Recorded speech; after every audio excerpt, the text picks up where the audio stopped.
third episode begins as Martian arranges to meet Sami at a hotel despite finding out she has been lying about attending an academic conference. Martian takes precautions to lose his tail, but Henry still tracks him down using CCTV.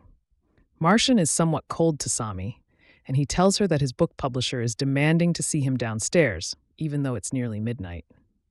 Henry confronts Martin, but lies come easily to Martian, who claims he has come to the hotel because he is sleeping with a married woman, though that part is genuine.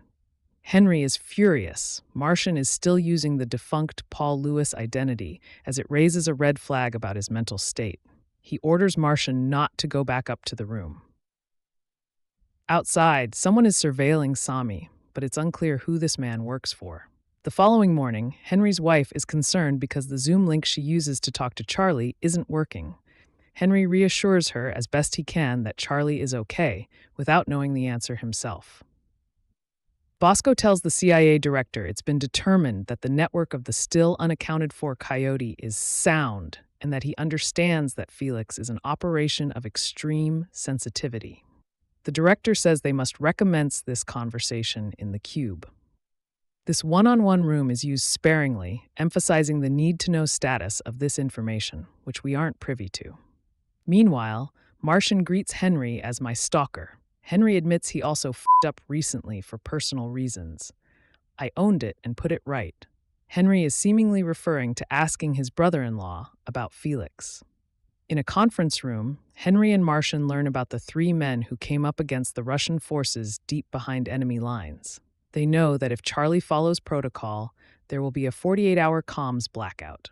After his briefing, Bosko updates Henry and Martian that Operation Felix is active again, and they must do whatever it takes to find Charlie and his team. Charlie is already taking tactical steps, switching cars and noting the danger of drones that track by infrared. They need to find woodland rather than taking roads. Despite knowing Bosko can't confirm either way, Henry struggles not to ask questions about Felix because of how personal it is for him. Bosko understands the conflict of heart versus job and soul versus duty that Henry currently faces. Martian argues with his daughter Poppy at his apartment about her purposefully invading his privacy. The following morning, Bosko makes it apparent to Martian he heard this argument, or has been told by someone listening, and that his door is always open. There's clearly still concern about Martian's adjustment back to life in London. After reviewing all of the coyote materials, Langley has determined he's likely a double. There are 3 reasons why someone would flip: money, ideology, and love. They have yet to determine Coyote's motives, but they are often financial. The conversation shifts to the needle in a haystack that is locating Charlie.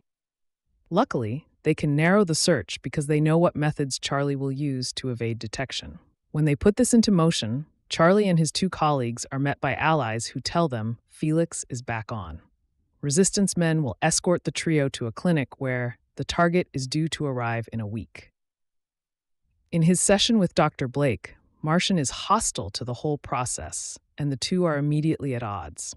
We learn Martin's real name is Brandon, and he doesn't see himself as shedding that identity when assuming another moniker. After some back and forth, Martian reiterates the reality of this world is not like the movies. No glamour, no money, no exploding watch. He theorizes that you have to be insane to do this job and that Dr. Blake is not there to help him, but to ensure he stays crazy enough. Martian confirms he's still nuts enough before leaving.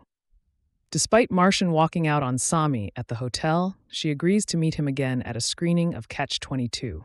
They argue when he brings up the academic conference. Playing the jealous husband, "I already have one of those," she responds.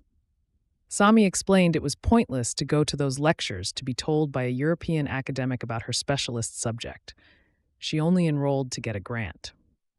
Sami also came to London to escape from a place where she was scared.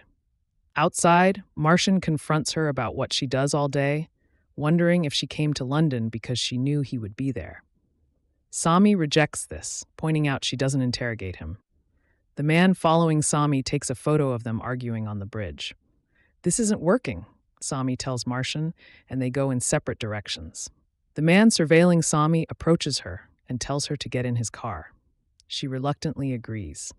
As Sami tries not to cry, We wonder whether she is worried her cover has been blown or if this interception is a message from her jealous husband. Only time will tell.